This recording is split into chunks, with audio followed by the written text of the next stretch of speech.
तो last time के video के आगे बढ़ते हैं। लास्ट टाइम हमने फंक्शन देखा था। फंक्शन में pass by value, pass by reference दोनों देख लिया था। तो pass by value, pass by reference देख लिया था। अभी हमें वेरिएडिक और एनोनिमस देखना है। अब आएगा इसमें एक चीज़ और है कि एनोनिमस में पास बाय रेफरेंस और पास बाय वैल्यू होता है कि नहीं, वो भी देखना पड़ेगा। ठीक है, चलिए देखते हैं। ठीक है, आते हैं, अपना वी एस कोड ओपन कर लेते हैं। वी एस कोड में फंक्शन में एक अलग से फोल्डर बना लेते हैं। क्या लिखें? वेरिएडिक एंड एनोनिमस लिख लिया हमने। ठीक है, अपना एक फ़ाइल बनाना है हमें मेन, क्योंकि हमें तो कोड को रन करना है। पैकेज मेन ले लेते हैं, फंक मेन। ठीक है, फंक मेन लिया हमने। अभी क्या करना है हमें, सॉरी सर्दी है थोड़ी बहुत, एक फंक्शन बनाना है। ठीक है, तो एक फंक्शन बनाएंगे, फिर समझेंगे कि वेरिएडिक क्या है। फंक ऐड करके एक फंक्शन बनाया। ठीक है, ऐड करने के लिए दो नंबर चाहिए होते हैं, A comma B I N T. चलिए, A comma B I N T लिया। आपने लास्ट टाइम नोटिस किया होगा कि ऐसे लेना पड़ता था, ए इंट बी इंट। तो ऐसे की जगह मैं ऐसे इसलिए ले पा रहा हूँ क्योंकि ये दोनों का टाइप मुझे सेम रखना था। अगर मैं यहाँ पे कॉमा सी लगा दूँ तो सी नाम का भी एक वेरिएबल बन गया और उसका टाइप इंटीजर डिक्लेयर हो गया। तो इसके आगे कॉमा देके जितनी भी चीज़ें रहेंगी वो इंटीजर बनती चली जाएंगी, जब तक उनका टाइप नहीं लिखा गया है। जैसे कि ये एफ कॉमा जी, अगर मैं स्ट्रिंग ले लिया तो एफ और जी का टाइप क्या हो गया? स्ट्रिंग हो गया। उसके आगे टाइप लिखा है ना, तो इसके आगे कॉमा देके जितनी भी वैल्यूज़ रहेंगे सबका टाइप सेम बन जाएगा। तो ये सारे का टाइप इंटीजर हो गया, ये सारे का टाइप स्ट्रिंग हो गया। मुझे इतना कुछ चाहिए नहीं था, ये तो चलिए आपको समझाने के लिए, दिखाने के लिए हो गया। ठीक है, हमें रिटर्न करना है इंटीजर, तो इंटीजर ले लिया और यहाँ पे मैंने लिख दिया रिटर्न ए प्लस बी। ऐसा ना, ऐसा ही करते थे। तो ठीक है, यहाँ पे ले लेते हैं F M T dot print. Print LN में हम ले लेंगे sum equals to comma add में दो वैल्यू पास कर दें, 5, 6 पास कर देंगे। इसको रन करेंगे तो रन होना चाहिए। अभी देखिए, मैं पास बाय रेफरेंस फोल्डर में हूँ, यानी इस फोल्डर के हूँ, पास बाय रेफरेंस के अंदर हूँ, यहाँ पे हूँ मैं। उससे मुझे बाहर निकल के वेरिएडिक में जाना है। तो बाहर निकलने का क्या है? Dot dot dot dot forward slash. मैं एक फ़ोल्डर बाहर आ गया, अभी वहाँ से मैं वेरिएडिक वी टाइप करूँगा तो मिल जाएगा मुझे। ठीक है, तो दो तरीके थे, या तो C D dot dot enter press करो, बाहर आओ, फिर सी डी वेरिएडिक टाइप करो, या तो सी डी डॉट डॉट समझ जाएगा कि बाहर आने की कमांड लिख दिया गया है, फॉरवर्ड स्लैश डालोगे, फिर वेरिएडिक वी टाइप करके टैप दबाओगे तो डायरेक्ट सजेस्ट कर लेता है। ठीक है, तो आगे हम वेरिएडिक के अंदर, अभी इधर गो मॉड इनिट करना है, फिर गो मॉड टाइडी, गो मॉड टाइडी किया। अभी अपना फ्रेश कमांड चलेगा ना। कुछ लोग ने ये फ्रेश कमांड का नाम चेंज करके अपना नाम रखा होगा, तो अच्छा ही है, कम से कम वो एक्सपेरिमेंट तो कर रहे हैं। उनसे तो बेटर ये जो रट लिए कि इसका नाम फ्रेश ही रहेगा ज़िंदगी भर। नहीं, आप समझने के लिए एक्सपेरिमेंट किए हो तो अच्छा ही है। चलिए, वेरिएडिक समझ लेते हैं। अब इस ऐड में क्या है, दो पैरामीटर पास हो रहे हैं। मैं चाहता हूँ कि भाई दो नहीं, 10, 15, 20 पैरामीटर पास कर सकूँ मैं। तो एक तरीका ये था कि इसको स्लाइस बना लो। स्लाइस बना लूँगा तो चाहे जितने मन तितने कर सकते थे अपन। ठीक है, लेकिन स्लाइस में भी कैसा है, टाइप डिफाइन करना पड़ रहा है कि भाई ये स्लाइस बन रहा है। तो हम, एक और तरीका होता है ट्रिपल डॉट लगाना, हम ऐसा कर दिए, इसे B equals to triple dot ले लिया। अभी बी का टाइप क्या है? स्लाइस ऑफ इंट बन गया। तो एक तरह से बी स्लाइस ऑफ इंट के तौर पे बिहेव करने लगा। मतलब वेरिएडिक फंक्शन, वेरिएडिक मतलब वेरिएबल फंक्शन जिसका इनपुट जो रहेगा वो वेरिएबल रहेगा। मतलब एक भी दे सकते हो, 10 भी दे सकते हो, 50 भी दे सकते हो, आपकी जितनी इच्छा उतनी दे सकते हो। तो मतलब अभी जो बी आ रहा है, बी के अंदर कितनी भी, अभी जो 5 और 6 आया है ये भी ले लेगा, और इसी में अगर मैं कॉमा दे के 7 पास कर दूँ फिर से 5 पास कर दिया, कोई बात नहीं, 7 बोल दिया था तो 7 ही करते हैं। तो ये वो भी ले लिया, 7 भी ले लिया, जबकि यहाँ पे इनपुट के तौर पे रिसीव करने के लिए खाली एक ही ठो वेरिएबल बनाया। क्यों? क्योंकि इंटीजर के आगे ट्रिपल डॉट लगा दिया। ट्रिपल डॉट इस फंक्शन को वेरिएडिक फंक्शन में कन्वर्ट कर देता है। फिर क्या है, फिर आपको रेंज करना पड़ेगा, for underscore comma val double dot equals to range, range B किया, sum equals to sum plus val. यहाँ पे सम करके एक वेरिएबल बना लेते हैं, फिर रिटर्न कर दिया सम। ठीक है, अब ये क्या कर रहा हूँ कि भाई एक वेरिएबल बनाया मैंने सम करके, जिसकी इनिशियल मैंने वैल्यू डाल दी 0। ठीक है, अब मैं बी के अंदर की सारी वैल्यू को एक एक करके निकाल रहा हूँ और उसको सम में जोड़े जा रहा हूँ। तो जैसे बी की वैल्यू 5 आई तो पहली वैल्यू वैल में क्या आई होगी, 5 आई होगी। तो 5 में क्या कर रहा हूँ मैं, सम की जो वैल्यू है जो कि इनिशियली 0 थी उसमें वैल्यू को ऐड किया 5, तो 5 हो गया ये टोटल कितना हो गया, 5 हो गया। और फिर से उसको किसके अंदर डाल दे रहा हूँ मैं, सम के ही अंदर डाल रहा हूँ। तो सम की वैल्यू जो 0 थी अब वो सम की वैल्यू क्या हो गई, 5 हो गई। अगर मैं इसको ऐसे समझने की कोशिश करूँ तो ये ऐसा बन रहा है ना, 0 प्लस और बी का पहला वैल्यू क्या आया है, 5 है ना, तो 5, ऐसे ही कुछ हुआ। केस 1 ये कौन सा है, फर्स्ट केस यही है। अभी सेकंड केस देखें, सेकंड केस में क्या क्या है,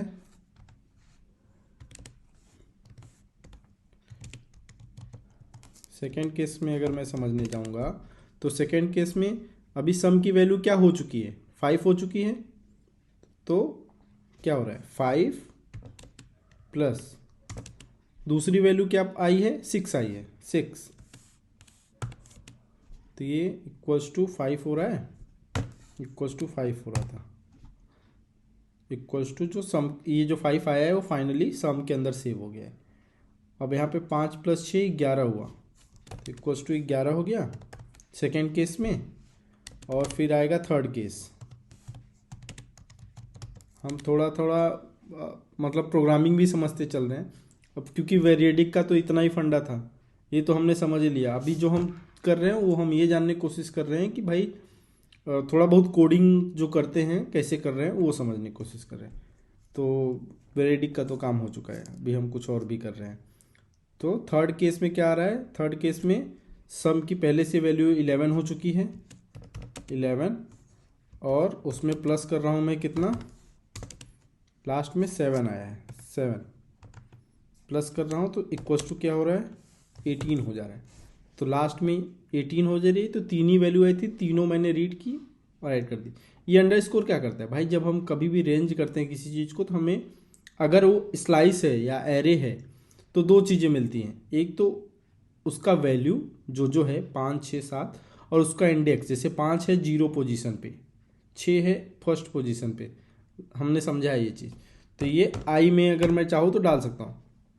अब डाल दिया आई में तो आई का इस्तेमाल कहाँ है, कहीं इस्तेमाल नहीं था। तो जब जिस वेरिएबल का इस्तेमाल ना हो उसको डिस्कार्ड कर देते हैं, मतलब भाई मुझे नहीं चाहिए हटा दूंगा मैं, तो वहाँ पे अंडरस्कोर डाल देते हैं। तो ये सम की वैल्यू ऐसे आ गई। एक तरीका और था इसको लिखने का सम का, ऐसे लिख सकते थे SUM plus equals to val, ये भी एक तरीका था। कमेंट कर दे रहा हूँ मैं, तो चाहे वैसे लिखो चाहे ऐसे लिखो बात एक ही पड़ेगी। जैसे मैं यहाँ पे कमेंट किया और यहाँ पे इसको हटा दिया, अभी भी आप देखोगे आंसर आपका 18 ही आएगा, आंसर आया 18। तो ये दोनों तरीके हैं, ये शॉर्टकट तरीका है। शॉर्टकट तरीका मतलब वो बोलता है भाई हर चीज़ आप लिखोगे तो फिर प्रोग्राम फीचर ही क्या दे रहा है आपको, कुछ तो फीचर दे आपको, तो इसको एज अ फीचर ही समझ लो कि ये आपको एक तरह से एक फीचर दे रहा है जिसका आप इस्तेमाल कर सकते हो। तो ऐसे लिखो चाहे ऐसे लिखो बात वही पड़ेगी। तीनों केस थे, तीन समझ गए। अभी मैं इसमें कॉमा 1 कर दूँ तो सिंपल सी बात है 19 हो जाना चाहिए, आउटपुट 19 हो गया। आप अब एक्सपेरिमेंट करते रहना।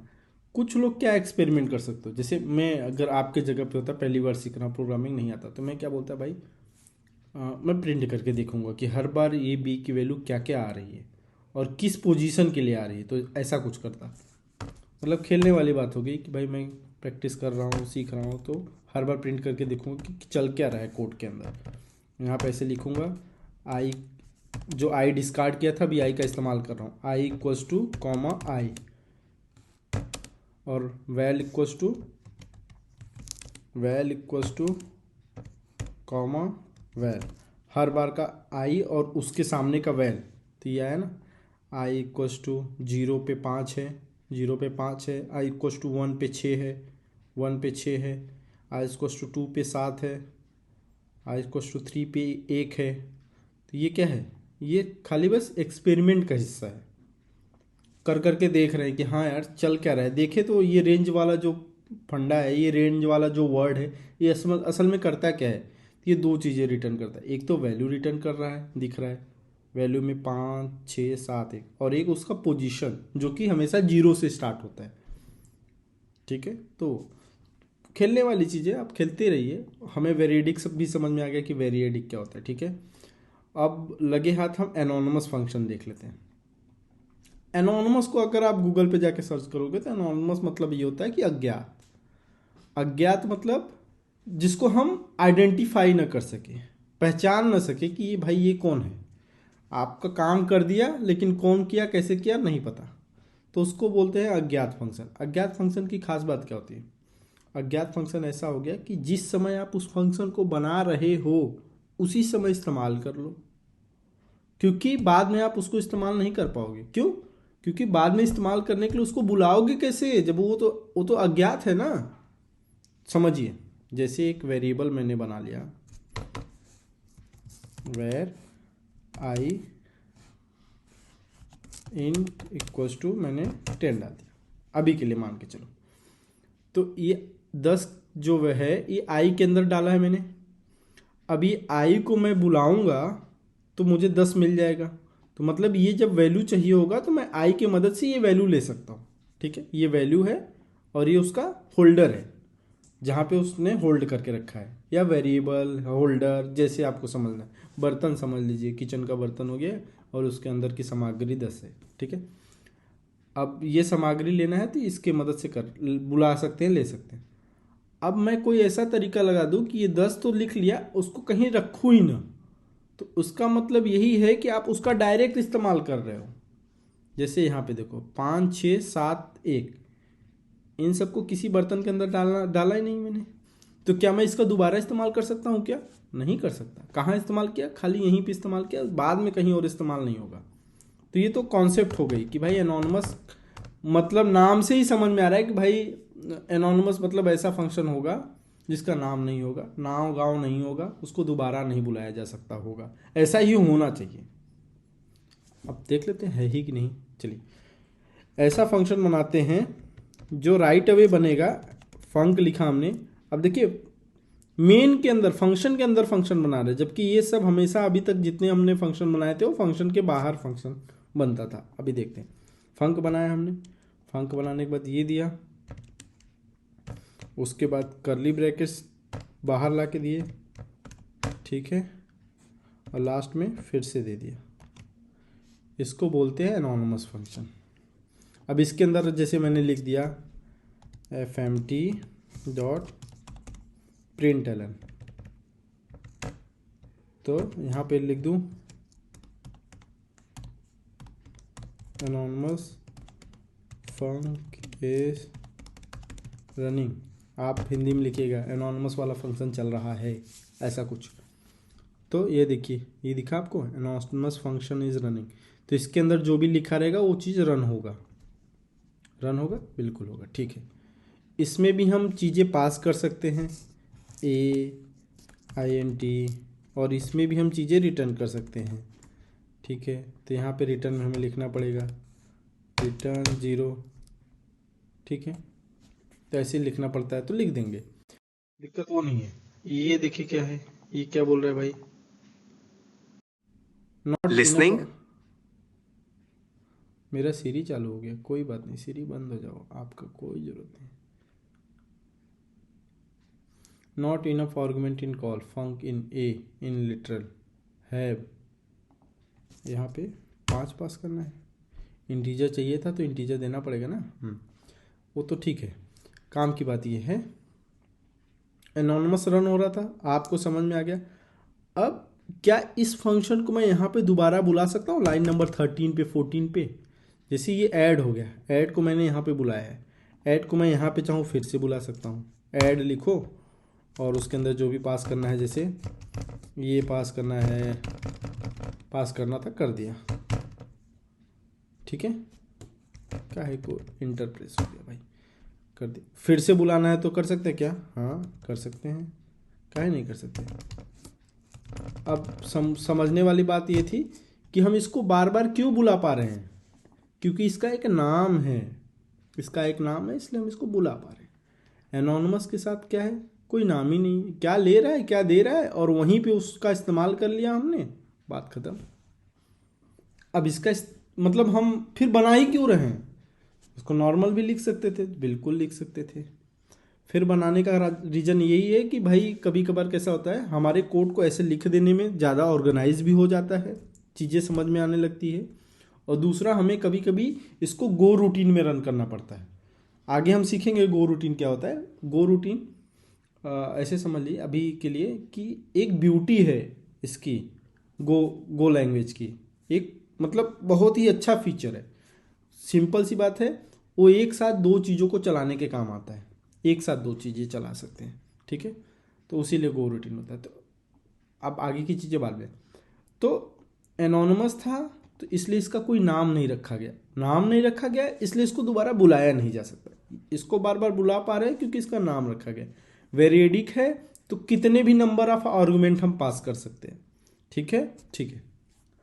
चलिए ये तो हो गया। अब आप एक्सपेरिमेंट करते रहिए, वीडियो को यहीं रोकेंगे और इसको हटा देते हैं, अपना कोड क्लियर ही रखेंगे। ये एनोनिमस हो गया और ये वेरिएडिक हो गया। आप समझ में तो आपको ही रहा होगा। तो अभी हम अपने कोड को पुश करेंगे ना,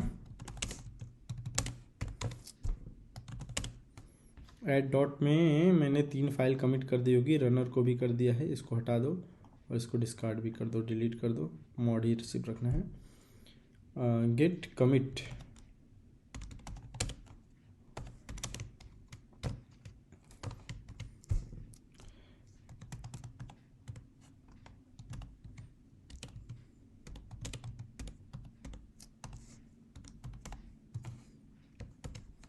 एनोनिमस, इसको ऊपर कर दे तो एनोनिमस भी बन गया। अब गेट पुश ओरिजिन फंक्शन है ना, फंक्शंस में डालना था, फंक्शंस में हमने डाल दिया। चलिए ये गया फंक्शन में, चल के ब्राउज़र पे चेक कर लेते। आ गया है कि नया नया कोड पुश हुआ है भाई। Create pull request. अच्छा, कुछ लोग अगर गिट नहीं सेट कर पाए हैं तो आप कमेंट में लिखिए कि मैं नहीं कर पाया हूँ इस वजह से ये एरर आ रहा है। क्योंकि अब मैंने ये भाई कुछ जो मेरे घर पे भी आके मुझसे कभी सीख रहे हैं, जो आ रहे हैं सीख रहे हैं, मैंने ये देखा, वीडियो था उनके पास, वो देख भी रहे थे, लेकिन जिसे गिट नहीं सेट हुआ ना तो डका दिए उसको, आगे बढ़ गए, बिना गिट के ही चल रहे हैं, कोड कर रहे हैं लेकिन इसको मैनेज करके नहीं रख रहे हैं। जबकि करके रखना ही रखना है, मतलब कोई वो मत समझिए कि मतलब यार कोई बात नहीं, नहीं रख रहे हैं तो कम से कम अपना वो तो कर रहे हैं। इधर दिखाता हूँ क्या इंपॉर्टेंट है, ये दिख रहा है आपको ग्रीन ग्रीन, ये सब ग्रीन ग्रीन, फरवरी में मेरा भी ग्रीन बढ़ गया है बहुत ज़्यादा। ये बताता है कि आप गिट पे एक्टिव हैं। एक्टिव मतलब बहुत गिट पे कोडिंग कर रहे हैं, जो भी आप कोड कर रहे हैं गिट पे पुश कर रहे हैं। तो कल को जब आपका इंटरव्यू होगा तो आप क्या करोगे, सामने वाले को अपना ये प्रोफाइल भेज दोगे, ये लिंक भेज दोगे, वो लिंक ओपन करके देखेगा तो बोलेगा कि हाँ यार ये बंदा कोडिंग करता है डेली, उसको ये दिखेगा कि हाँ ये डेली इतना इतना कोडिंग किया है, फिर ये आपके रिज्यूमे में बहुत काम आएगा। समझ में आ रहा है कि नहीं? बहुत ही ज़्यादा इंपॉर्टेंट चीज़ हो जाती है। और आप इसको कैसा डका दे रहे हो, स्किप कर दे रहे हो, तो फिर वो मज़ा नहीं। आप मेरे से सीखो, कहीं और से गिटहब सेटअप कराओ, एसएसएच कराओ, मेरे को कमेंट लिखो, मैं उसको बताऊंगा कि आपके एरर के हिसाब से रिप्लाई करूंगा, लेकिन स्किप ना करो।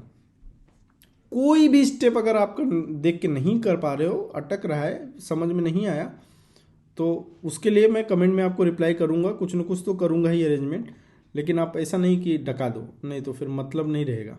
A to Z चीज़ सीखते रहो। चलो ठीक है, तो अब हम लोग ने एनोनमस समझ लिया और क्या समझा, वेरिएडिक समझ लिया। ठीक है, मिलते हैं अगले वीडियो में। अगले वीडियो में अपना टॉपिक रहेगा मेथड्स, काफ़ी इंपॉर्टेंट चीज़ है। अच्छा हाँ, pass by value, pass by reference, ये आपका होमवर्क हो जाएगा। सिंपल होमवर्क है, कोई दिक्कत नहीं। पास बाय वैल्यू तो हो ही रहा है, ये सब पास बाय वैल्यू ही तो है, ये भी पास बाय वैल्यू भी है।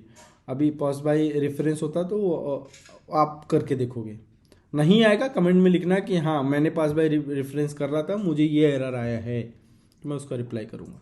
ठीक है, ठीक है टीम, मिलते हैं अगले वीडियो में। Thank you, bye.